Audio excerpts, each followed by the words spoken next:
अस्सलामुअलैकुम, hello guys, how are you? कैसे हो आप सब? सिंगा सो खैर। उम्मीद है कि आप सब खैरियत से होंगे। मैं हूं Syed Basharat Ali and welcome to our channel BCT Basharat chemistry tutorials. तो आज की लेक्चर नंबर 2 है स्टोइकियोमेट्री का। आज है स्टोइकियोमेट्री का लेक्चर नंबर 2 और लेक्चर नंबर 2 में हम स्टडी करेंगे कि मोल और अवोगाड्रो नंबर्स क्या है, मोल क्या है, अवोगाड्रो नंबर क्या है और इन दोनों के दरमियान ताल्लुक क्या है। हम स्टडी करेंगे आज मोल एंड अवोगाड्रो नंबर। तो चलिए उठा लीजिए अपनी कॉपी और पेन को और नोट करते रहिए, नोट्स बनाते रहिए। चलो यहाँ पर देख लो, हम स्टार्ट करते हैं मोल और अवोगाड्रो नंबर को। तो यहाँ पर देखिए ये है मोल और लिखा है मैंने अवोगाड्रो नंबर। अवोगाड्रो नंबर को हम जाहिर करते हैं एन ए से। किस चीज से? एन ए से। N N mean Avogadro, N mean number. तो चलो स्टार्ट करते हैं मोल को। मोल क्या है? Mole is the unit for measurement of atoms and molecules. The unit for measurement of atoms और molecule. Atoms की measurement के लिए और molecules की measurement के लिए जो unit इस्तेमाल होता है वो क्या है? Is the mole. वो क्या है? mole है।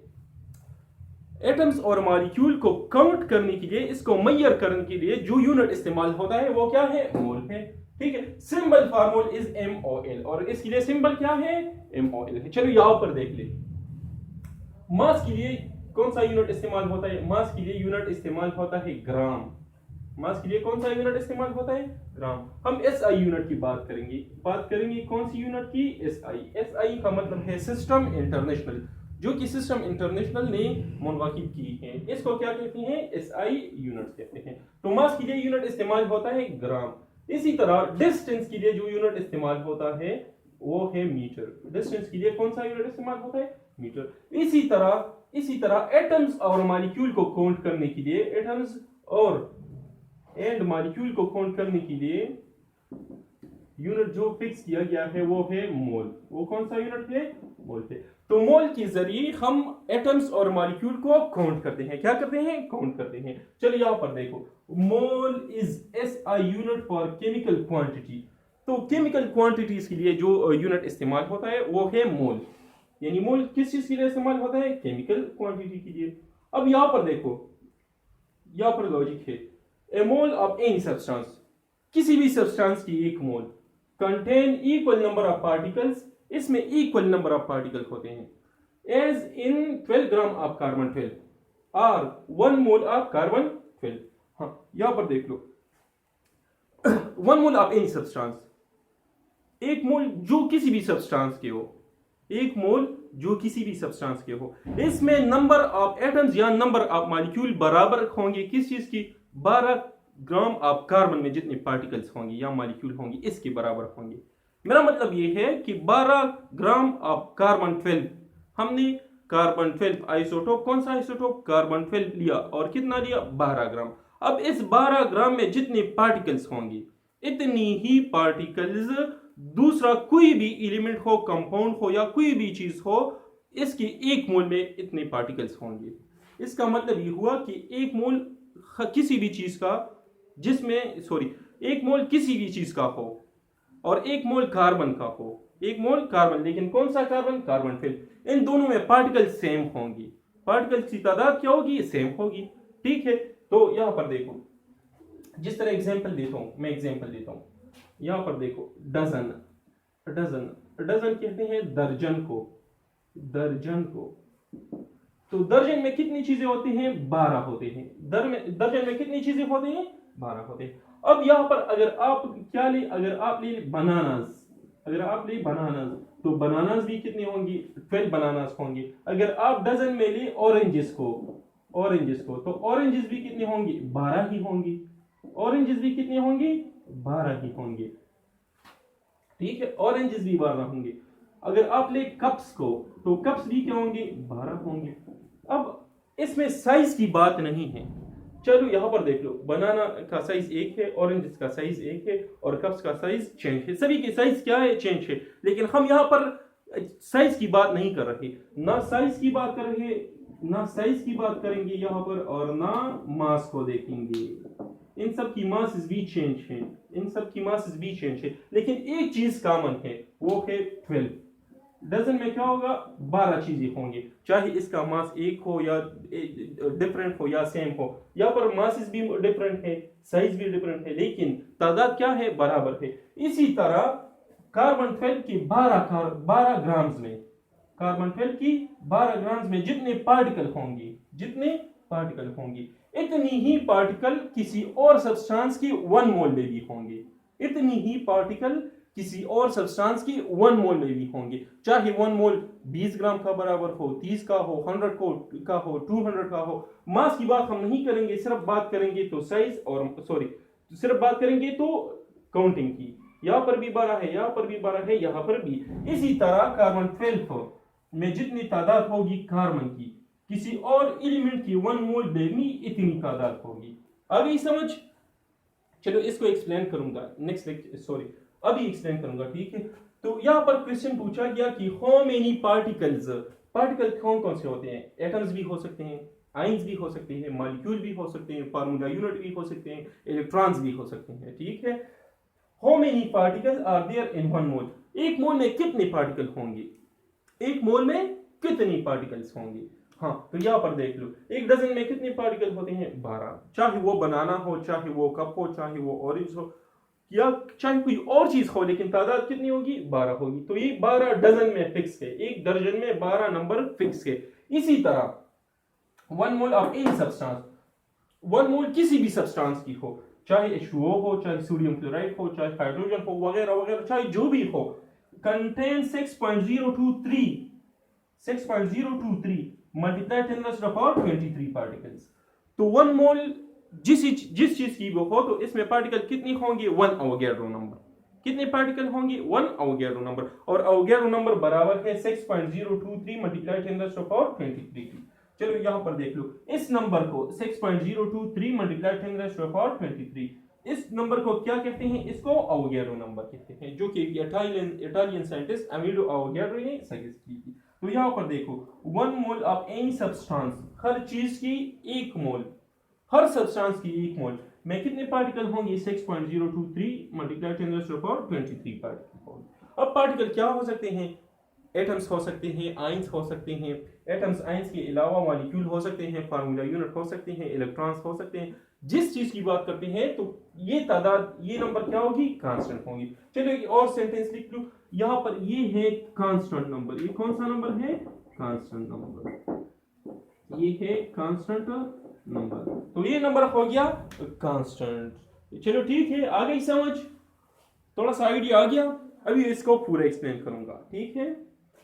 मिटा दूं इसको, मिटा दूं, चलो ठीक। तो यहां पर मैं एक और सेंटेंस लिख रहा हूं, equal moles of any substances, of any two substances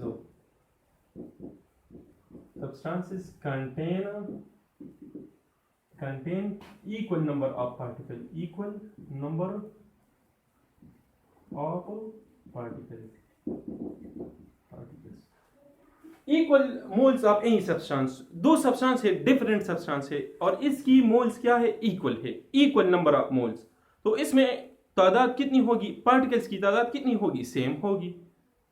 हाँ, दोबारा कह देता हूं, दो डिफरेंट सब्सटेंसेस हमने ली और इनकी नंबर ऑफ मोल्स क्या है, सेम है। नंबर ऑफ मोल्स सेम है, तो इसी वजह से नंबर ऑफ पार्टिकल्स इन दोनों में क्या होंगे, सेम होंगे, वो भी सेम होंगे, ठीक है।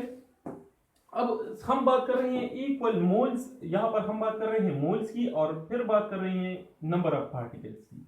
तो इसके लिए इससे हम एक रिलेशन को डिराइव करते हैं, एक रिलेशन को क्या करते हैं, डिराइव करते हैं। हमने कहा कि 1 मोल किसी चीज की भी 1 मोल हो, तो 1 मोल में पार्टिकल्स कितनी होंगी, 1 Na होंगे, यानी एक क्या होगा, एक अवोगाड्रो नंबर पार्टिकल होंगे। यानी इस तरह 6.023 multiplied 10 raised to the power 23 particles होंगे, चाहे वो आयंस हो, वगैरह वगैरह, कुछ भी हो। एक मोल में क्या होगी, एक number of 1 number of Avogadro number of particles होंगे, ठीक है। तो यहां तो सिर्फ हम बात कर रहे हैं 1 मोल की। अगर हम बात करें 0.5 मोल की, अगर हम बात करें 2 मोल्स की, अगर हम बात करें 3 मोल्स की, अगर हम बात करें 10 मोल्स की, तो फिर एटम्स की तादाद कितना होगा?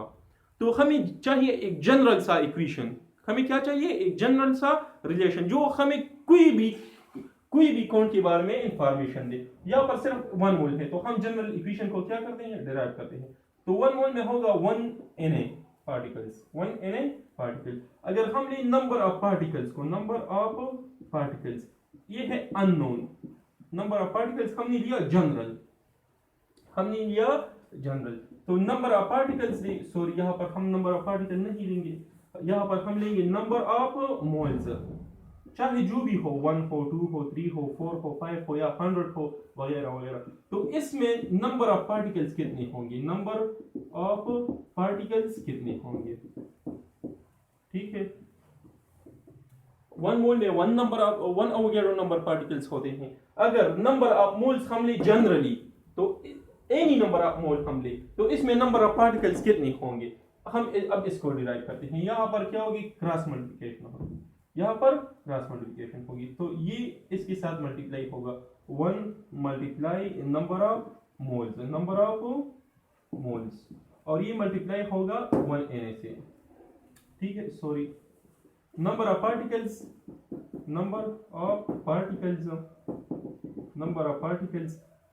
मल्टीप्लाई 1 के साथ क्या मल्टीप्लाई हो गया? Number of particle. इक्वलिटी दरमियान में आ गई, दरमियान में क्या है? इक्वलिटी है। तो यहाँ पर देखिए आप, नंबर ऑफ मोल किसके साथ मल्टीप्लाई हो जाएगा? Number of moles multiply Avogadro number, number of moles multiply Avogadro number हो गया। ठीक है भाई, आ गई समझ की नहीं? आ गई समझ की नहीं? तो हमने फाइंड करना है नंबर ऑफ मोल्स को।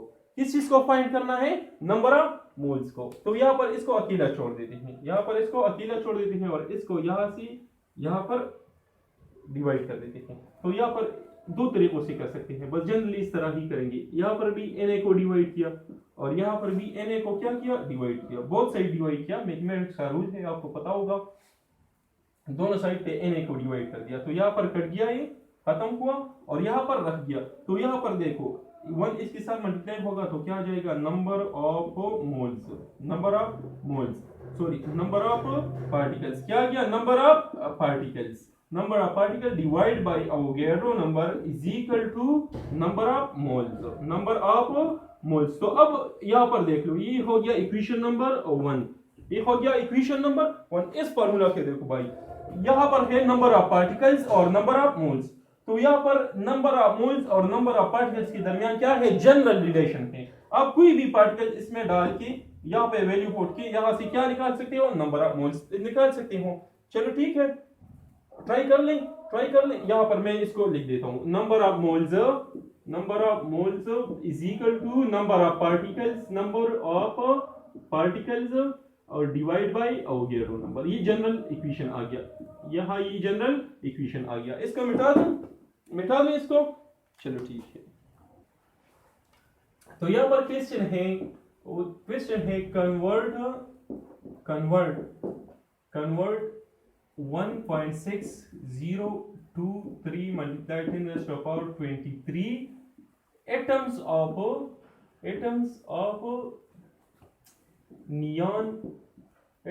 neon into moles of neon atoms।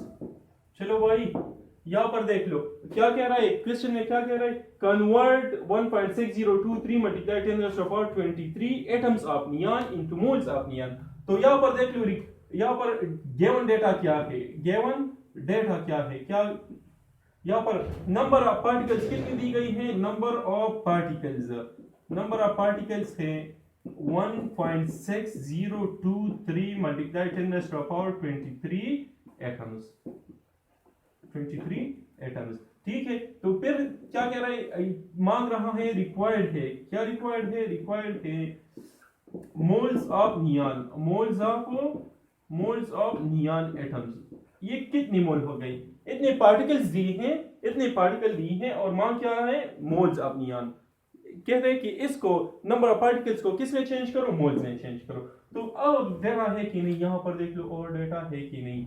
यहाँ पर सिर्फ ये है और मोल्स मांग रहा है, ठीक है। तो एक और पैरामीटर है हमारे साथ, एक और है Na। अवोगाड्रो नंबर किस चीज के बराबर है? 6.023 मल्टीप्लाई 10⁻23 एटम्स। चलो ठीक है, तो अब सॉल्यूशन स्टार्ट करते हैं, तो फार्मूला कौन सा यूज करेंगे? फार्मूला नंबर 1 यहां पर जो लिखा है, number of moles is equal to number of moles is equal to number of particles divide by Avogadro number यानी Na।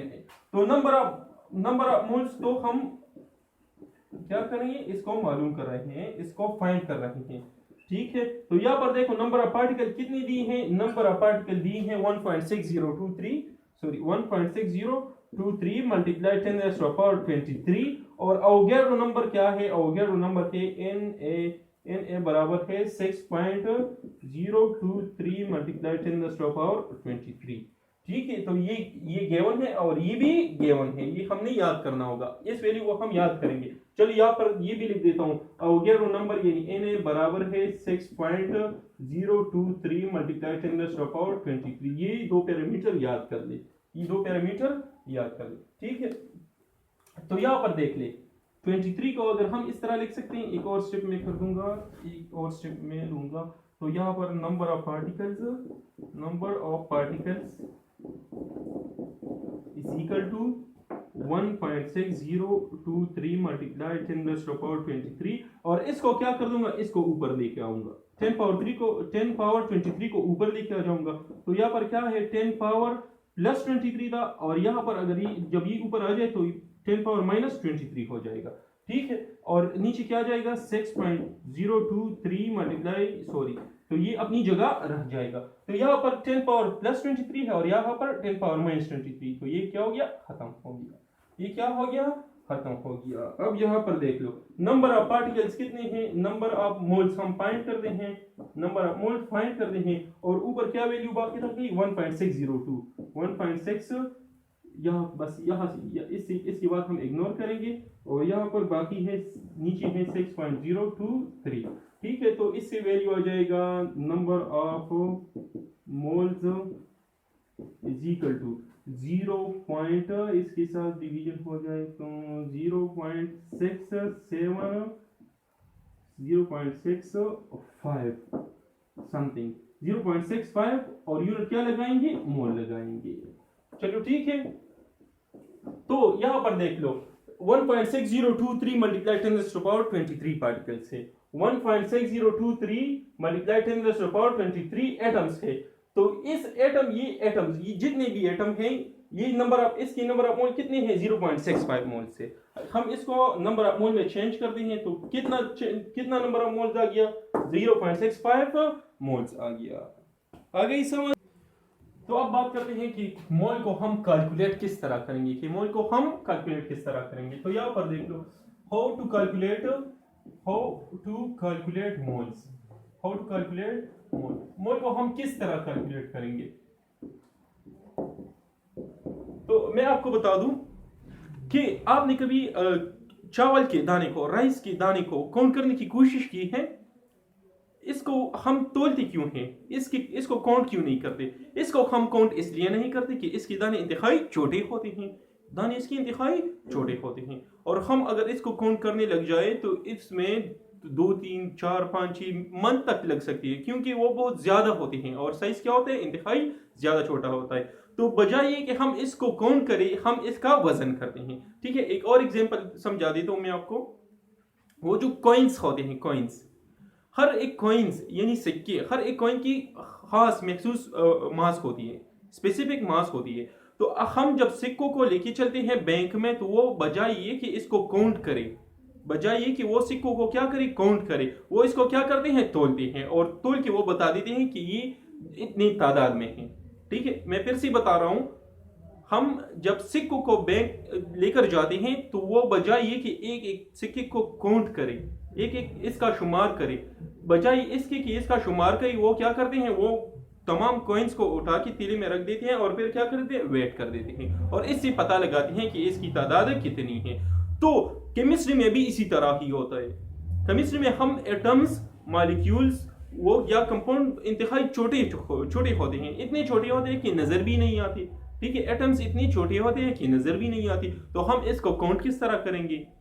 तो हाँ, एक मेथड है, हम इसको पहले वेट कर देते हैं और वेट के बाद इसका वजन करते हैं और वजन के बाद हम बताते हैं कि इसकी तादाद ये कितनी तादाद में है। ठीक है ना। तो अब इसके लिए रिलेशन को निकालेंगे, इसका तरीका मैं बताऊंगा कि किस तरह हम इसको तोड़ते हैं। ठीक है, तो यहाँ पर देखो, मोल को एक्सप्लेन करते हैं कि किस तरह इसको कैलकुलेट करेंगे। मोल, when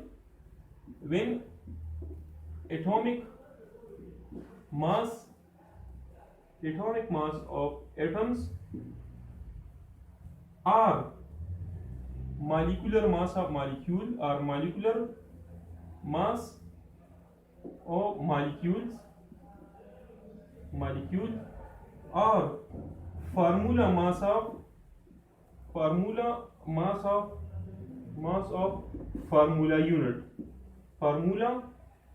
unit express in grams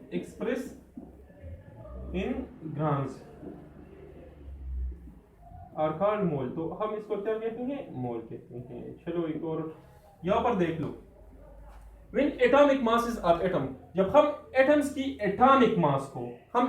की एटॉमिक मास को और या मॉलिक्यूल की मॉलिक्यूलर मास को, मॉलिक्यूलर मासेस ऑफ मॉलिक्यूल या मॉलिक्यूल की मॉलिक्यूलर मास को, या formula mass of formula unit, या फार्मूला यूनिट की कौन सी मास को? फार्मूला मास को एक्सप्रेस इन ग्राम, हम क्या कर रहे हैं? इसको ग्राम्स में एक्सप्रेस कर देते हैं। किस चीज में एक्सप्रेस कर रहे हैं? कौन सी यूनिट में? ग्राम्स में। अगर जब हम इसको एक्सप्रेस करते हैं तो इसको क्या कहते हैं? मोल कहते हैं। यहाँ पर तीन बातें हुई हैं। When atomic masses of atoms की एटॉमिक मास, चलो एग्जांपल लिख देते हैं। एटॉमिक मासेस की एग्जांपल लिखते हैं, एटॉमिक मासेस की क्या लिख देते हैं? एग्जांपल, और इसको मोल्स में कन्वर्ट करते हैं। तो यहाँ पर देखो, हाइड्रोजन की एटॉमिक मास क्या है? हाइड्रोजन की एटॉमिक मास के 1.0079। तो पॉइंट के बाद ये जो हिस्से हैं, जो फिगर है वो इंतहाई छोटा है, तो इसको क्या करते हैं? इग्नोर कर रहे हैं। तो एटॉमिक मास क्या हो गया? 1 हो गया। एटॉमिक मास क्या हो गया? 1 हो गया। तो फिर से हमने कहा कि एक्सप्रेस इन ग्राम्स, हम अब इसको किस चीज में एक्सप्रेस करेंगे? ग्राम्स में। तो यहाँ पर 1 लगा दिया, इसके साथ ग्राम लगा दिया, इसके साथ क्या लगाया? ग्राम लगाया। तो अब इसको क्या कहते हैं? इसको कहते हैं मोल। इसको क्या कहते हैं? मोल कहते हैं। हमने लिया एटॉमिक मास के साथ ग्राम लगा दिया। रिलेटिव एटॉमिक मास हमने कहां से लिया? ये एटॉमिक मास हमने कहां से लिया? ये लिया हमने पीरियोडिक टेबल से। किधर से लिया? पीरियोडिक टेबल से लिया।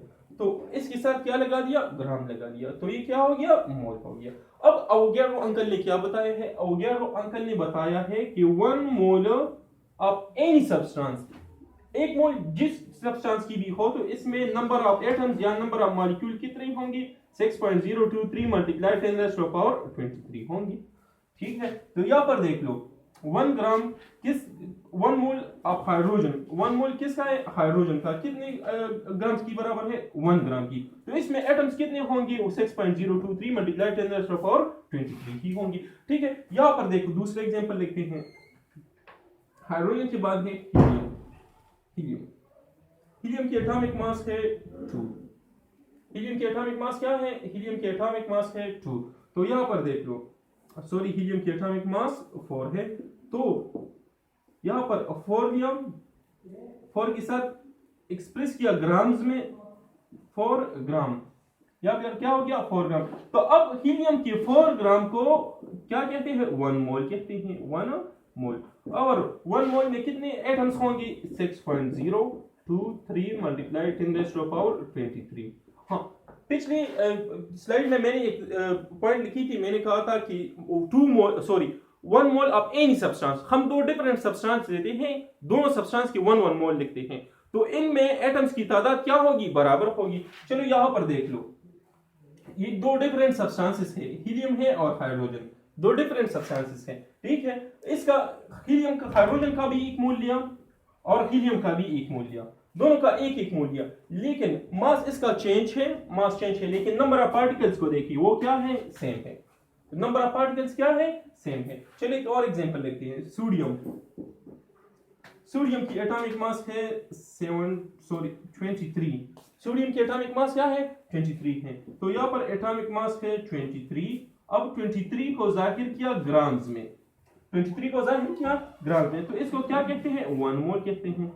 1 मोल अकॉर्डिंग टू डेफिनेशन इसको क्या कहते हैं 1 मोल। और 1 मोल में कितने पार्टिकल होंगे 6.023 मल्टीप्लाई 10⁻²³ लेकिन यहाँ पर आप देख लो ये हाइड्रोजन भी एटम है, हीलियम भी एटम है, सोडियम भी एटम है, तो यहाँ पर यूनिट क्या लगेगा एटम लगेगा। एटम यहाँ पर भी एटम और यहाँ पर भी एटम लगेगा। एक और एग्जांपल लिखते हैं मैग्नीशियम की। मैग्नीशियम की एटॉमिक मास है 24। मैग्नीशियम की एटॉमिक मास क्या है 24 है। ठीक है, तो यहाँ पर 24 के साथ कौन सा यूनिट लगा लिया ग्राम्स में, ग्राम्स का यूनिट लगा लिया, मास का यूनिट लगा लिया। मतलब ये है कि एक्सप्रेस किया कौन सी यूनिट में ग्राम्स में, तो ये क्या हो गया 1 मोल के बराबर हो गया 1 मोल के।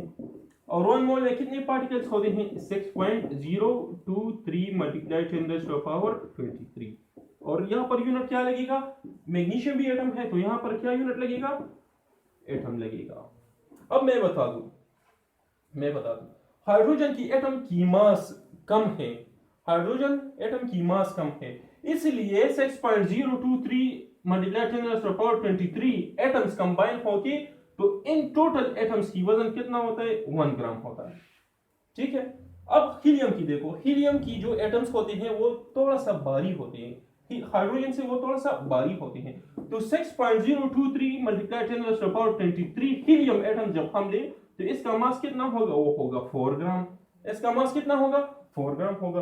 हाँ, यहाँ पर सोडियम को देखो, सोडियम मेटल है, इसका वजन और भी ज्यादा है, तो जब हम सोडियम का 6.023 मल्टीप्लाई 10⁻²³ पार्टिकल्स ले, एटम्स ले, तो इसका वजन कितना होगा 23 ग्राम होगा। यहाँ पर इसी तरह मैग्नीशियम की 1 हो गया रो नंबर पार्टिकल्स जब हम लेंगे तो इसका वजन कितना होगा 24 ग्राम होगा, क्योंकि मैग्नीशियम के एटम का वजन क्या है ज्यादा है, इसीलिए इतने पार्टिकल्स इतना वजन बनाएगा। आ गई समझ, आ गई, बैठा दूं, चलो ठीक है।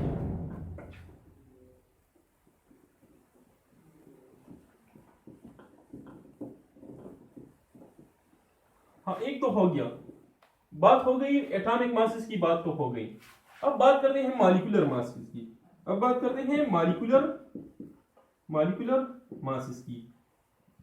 अगर आपने पिछला लेक्चर नहीं देखा है तो काइंडली वो देख लें, आपको मॉलिक्यूलर मासेस समझ में आ जाएगा कि ये क्या है और इसको हम किस तरह कैलकुलेट करते हैं। यहाँ पर ब्रीफ डिस्कशन करेंगे इस पे, ठीक है। तो मॉलिक्यूल क्या होता है, मॉलिक्यूल यहाँ पर जब हम बात करते हैं मॉलिक्यूलर मासेस की, तो मॉलिक्यूलर मास यहाँ पर सिर्फ हम कोवेलेंट कंपाउंड्स की बात करेंगे। कौन से कंपाउंड की, कोवेलेंट कंपाउंड्स की।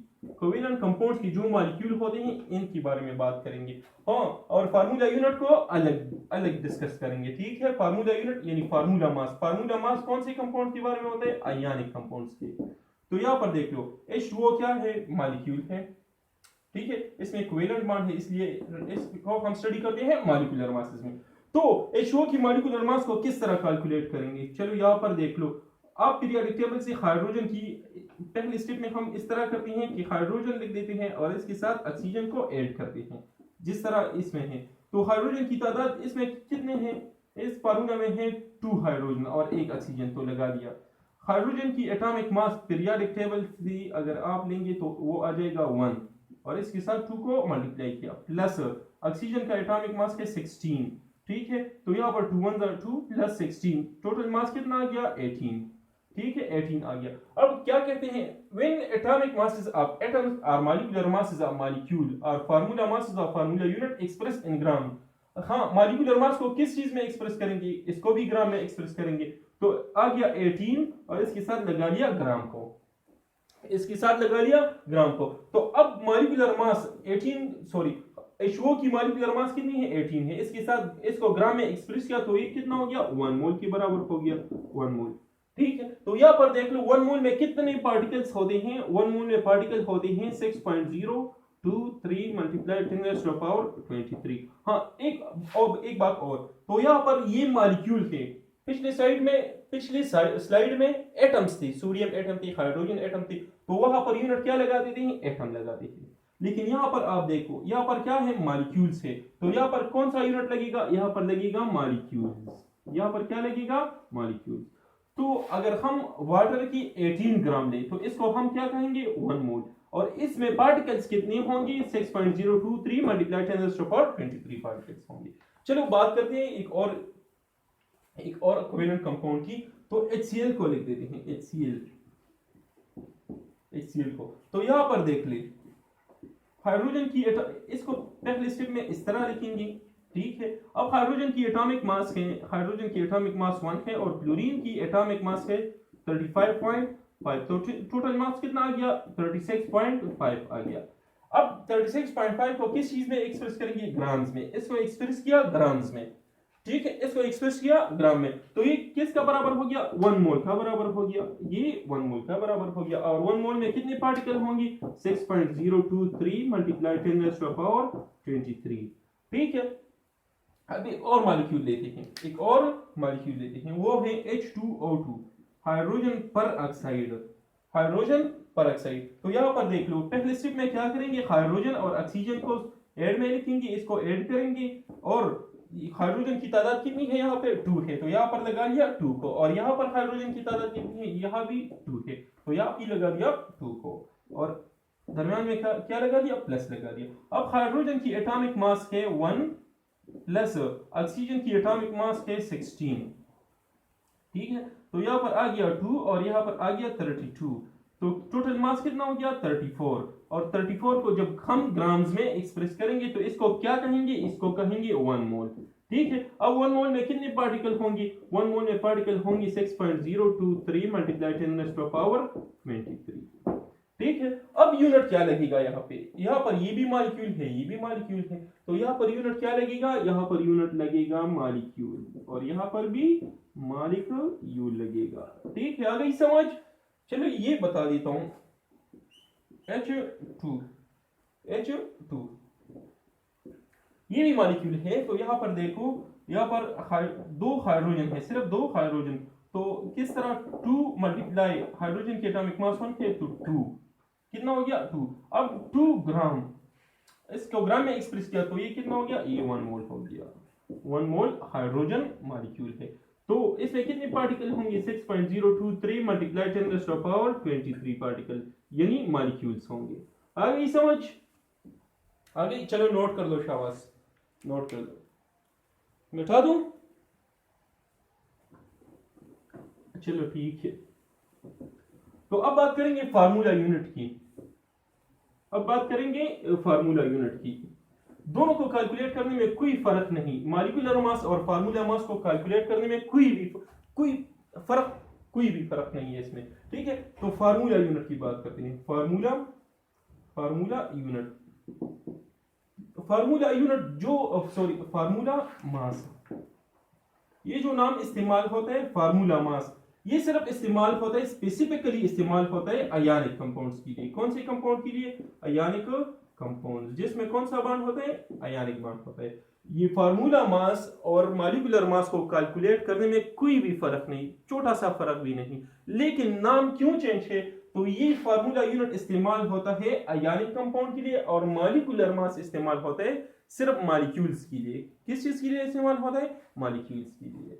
तो यहाँ पर स्टार्ट करते हैं कैलकुलेशन को। तो पहले एग्जांपल लेते हैं सोडियम क्लोराइड।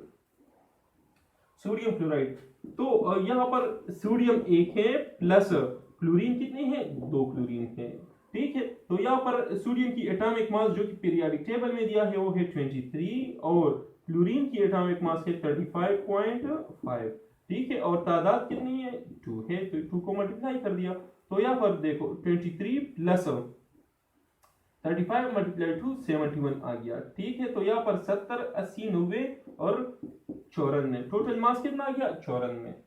सॉरी, यहाँ पर मैंने गलती की, सोडियम क्लोराइड की फार्मूला है NaCl, सिर्फ NaCl है, तो यहाँ से 2 को मिटा दिया, यहाँ से भी मिटा दिया और यहाँ से भी मिटा दिया तो 35.5, तो टोटल मास कितना आ गया 58.5 आ गया 58.5। अब जब हम इसको किस रिप्रेजेंट करेंगे ग्राम्स में, एक्सप्रेस करेंगे ग्राम्स में, तो इसको एक्सप्रेस किया ग्राम्स में, तो ये कितना हो गया 1 मोल हो गया। ठीक है 1 मोल, और 1 मोल में कितने पार्टिकल्स होंगे, 1 मोल में पार्टिकल होंगे 1, हो गया रो नंबर पार्टिकल होंगे यानी 6.023 मल्टीप्लाई 10 टू द पावर 23। ठीक है, और यूनिट क्या लगेगा, यूनिट लगेगा फार्मूला यूनिट, फार्मूला यूनिट लगेगा, यूनिट क्या लगेगा फार्मूला यूनिट। ठीक है, चलो बात करते हैं मैग्नीशियम क्लोराइड की, MgCl2 की बात करते हैं। MgCl2 तो मैग्नीशियम है 24, सॉरी पहले स्टेप में क्या करेंगे, मैग्नीशियम को लिखेंगे, बाद में इसके साथ जो दूसरा आइटम है इसको लिखेंगे, ऐड करेंगे, और क्लोरीन की तादाद कितनी है 2 है, तो 2 को मल्टीप्लाई कर दिया। मैग्नीशियम की एटॉमिक मास है 24 प्लस क्लोरीन की एटॉमिक मास है 35.5, और 2 को मल्टीप्लाई किया इसके साथ, क्योंकि क्लोरीन की कितने एटम्स हैं 2 एटम्स हैं, तो यहाँ पर आ गया 71 और यहाँ पर आ गया 24, 70 80 90 और 95, टोटल मास कितना हो गया 95। अब 95 को हम अगर ग्राम में एक्सप्रेस करेंगे तो इसको क्या कहेंगे 1 मोल कहेंगे, और 1 मोल में कितनी पार्टिकल होंगी 6.023 मल्टीप्लाई 10 टू द पावर 23। तो ये हो गया आसान सा मेथड जिसमें हमने पढ़ा कि मॉलिक्यूलर मास फार्मूला मास से किस तरह मोल बनाएंगे। तो आसान है, फिर एक बार फिर बता दूं, when atomic masses of atoms और molecular masses of molecule और formula masses of formula unit express in gram, जब हम इसको ग्राम में एक्सप्रेस करेंगे तो इसको क्या कहेंगे, इसको कहेंगे मोल। ठीक है, आ गई समझ, करें प्रैक्टिस, शुरू करें प्रैक्टिस को, मिटा दूं, नोट किया, चलो ठीक। प्रैक्टिस स्टार्ट करने से पहले एक और बात बता दूं, एक और पैरामीटर है जो है मोलर मास। तो मोलर मास क्या है, तो हम बात करेंगे मोलर मास को। मोलर मास क्या है, molar mass, molar mass, the mass of 1 mole of any substance,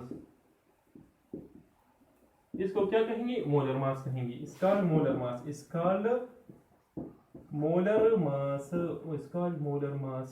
ठीक है, तो 1 मोल जो भी सब्सटेंस हो इसकी 1 मोल की जितनी मास होगी इसको क्या कहेंगे मोलर मास कहेंगे।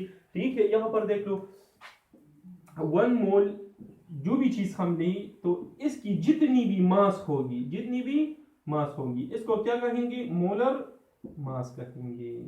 ठीक है, एक बार और लिख देता हूं, 1 मोल में 1 मोल जिस सब्सटेंस का भी हो 1 मोल, इसका जितना भी मास हो इसको क्या कहेंगे, इसको कहेंगे मोलर मास कहेंगे, इसको मोलर मास कहेंगे। ठीक है, तो यूनिट क्या आ जाएगा, यूनिट आ जाएगा, यूनिट आ जाएगा, यूनिट आ जाएगा, यहाँ पर मास की यूनिट है ग्राम और मोल अपनी जगह पर आ गया। तो यूनिट क्या है मोलर मास की, मोलर मास की यूनिट है, मोलर मास की यूनिट है ग्राम पर मोल, मोलर मास की यूनिट है ग्राम पर मोल। चलो बात करते हैं, मैं क्वेश्चन पूछता हूं आपसे कि 2 ग्राम, सॉरी, ये हाइड्रोजन का मोलर मास क्या है, हाइड्रोजन का H2 का मोलर मास क्या है, मोलर मास। तो आप क्या करेंगे, आप पीरियोडिक टेबल में जाएंगे, पीरियोडिक टेबल में जाएंगे और यहाँ पर देख लो 2 हाइड्रोजन है तो ब्रैकेट में लगा लिया हाइड्रोजन को। ठीक है, 2 अपनी जगह पर आ गया, पीरियोडिक टेबल से आपने यहाँ पर नोट किया कि आपने लिखा कि एटॉमिक मास क्या है हाइड्रोजन की 1 है, तो यहाँ पर मोलर मास आ गया 2 × 1 तो 2 आ गया। तो अब यूनिट को क्या लगाएंगे, अब यूनिट को लगाएंगे ग्राम पर मोल, ग्राम पर मोल। तो ये क्या हो गया, ये हो गया मोलर मास, 1 मोल का मास हो गया। हाइड्रोजन हमने लिया फिक्स को कितने मोल, 1 मोल, हाइड्रोजन लिया हमने 1 मोल। ठीक है, और इसका मोलर मास कितना आ गया 2 ग्राम पर मोल। इसी तरह सोडियम की मोलर मास क्या है, सोडियम की एटॉमिक मास है 23, तो 23 एटॉमिक मास है, इसके साथ क्या लगा लेंगे, इसके साथ लगा लेंगे ग्राम पर मोल, तो ये क्या हो गया, ये हो गया मोलर मास। अब यहाँ यूनिट का ख्याल रखें, ज्यादातर बच्चे यूनिट में गलती कर देते हैं, तो आप यूनिट का ख्याल रखें। चलो लिख देते हैं मैग्नीशियम की मोलर मास, मैग्नीशियम है, मैग्नीशियम की एटॉमिक मास है 24। ठीक है, इसको ग्राम पर मोल में एक्सप्रेस करेंगे, कौन सी चीज में, ग्राम पर मोल में, तो इसको क्या कहेंगे मोलर मास कहेंगे, मोलर मास कहेंगे। ठीक है भाई, चलो सोडियम क्लोराइड की मोलर मास देखते हैं, सोडियम क्लोराइड की डिफरेंस सिर्फ ये है कि यूनिट में क्या लगेगा, ग्राम पर मोल लगेगा, ग्राम पर मोल लगेगा, बाकी मोल की तरह ही है। सोडियम क्लोराइड है तो 1 मोल सोडियम क्लोराइड हमने लिया, कितने मोल्स, 1 मोल। तो यहाँ पर 23 सोडियम 23 प्लस क्लोरीन 35.5 और कितने मोल्स है, 1 मोल है। ठीक है, तो कितना आ गया 58.5। इसके साथ यूनिट को लगा लिया ग्राम पर मोल, तो अब क्या बन गया इससे बन गया मोलर मास। तो क्या बन गया, मोलर मास बन गया। आ गई समझ, मिटा भी इसको, चलो ठीक है।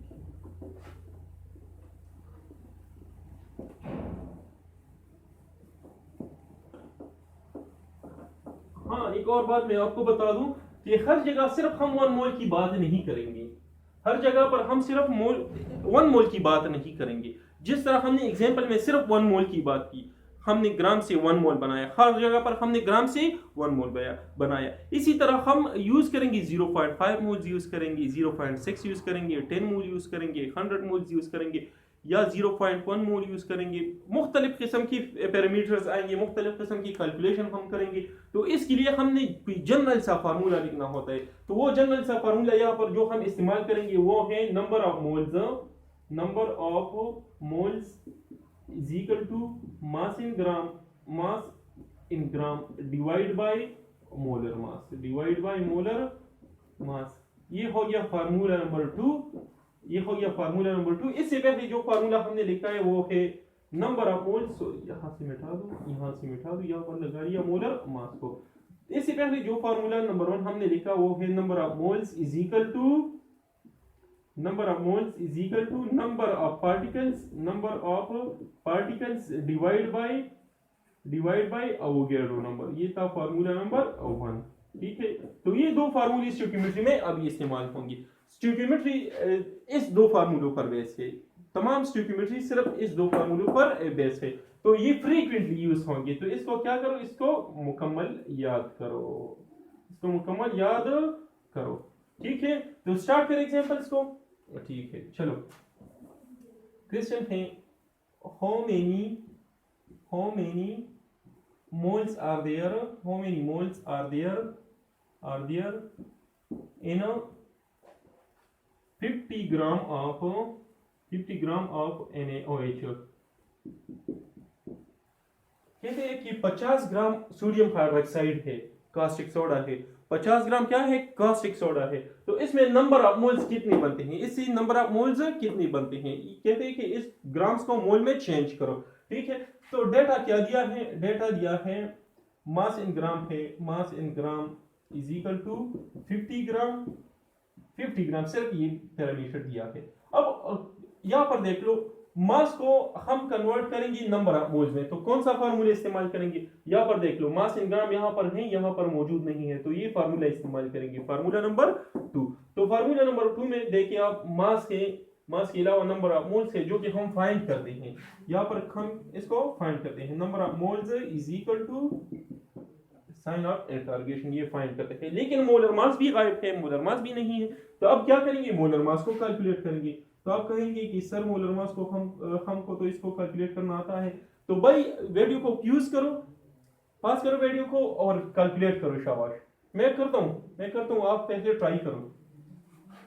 ठीक है, यहां पर देखो मोलर मास किस तरह कैलकुलेट करेंगे। सोडियम है, सोडियम के साथ हाइड्रोक्सिल ग्रुप है।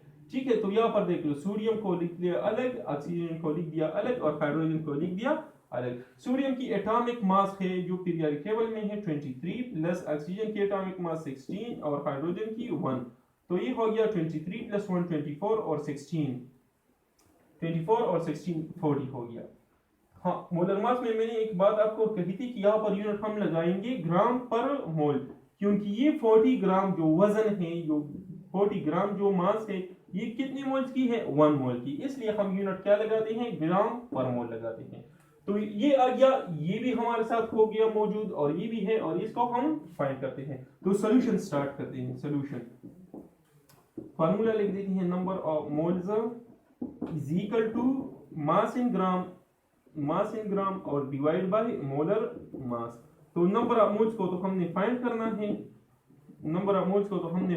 है, मास इन ग्राम है 40, सॉरी मास कितना दिया है 50 ग्राम, मास दिया है 50, ठीक है, और मोलर मास क्या है 40 ग्राम पर। तो नंबर ऑफ मोल्स तो हमने फाइंड करने हैं, नंबर ऑफ मोल्स को तो हमने फाइंड करने हैं, ठीक है। मास इन ग्राम कितना है 40 ग्राम, मास इन ग्राम दिया गया है वो है 50 ग्राम, मास इन ग्राम है 50 ग्राम और मोलर मास है 40 ग्राम, लेकिन यूनिट क्या है ग्राम पर मोल है, ठीक है। तो अगर आप यहाँ पर देखिए ग्राम ग्राम से कट गया, 0 0 से कट गई और रह गया 5/4 मल्टीप्लाई 1/1 मोल, 1 मल्टीप्लाई 1/1 मोल रह गया, ठीक है। तो यहाँ पर 5/4 से कितना आता है 5 डिवाइड बाई 4, 4 1 जा 4, तो यहाँ पर आ गया 1, फिर से लगा दिया पॉइंट और यहाँ पर लगा दिया 0, तो यहाँ पर लिखे 4 2 जा 8, तो यहाँ आ गया 8 और रह गई 2,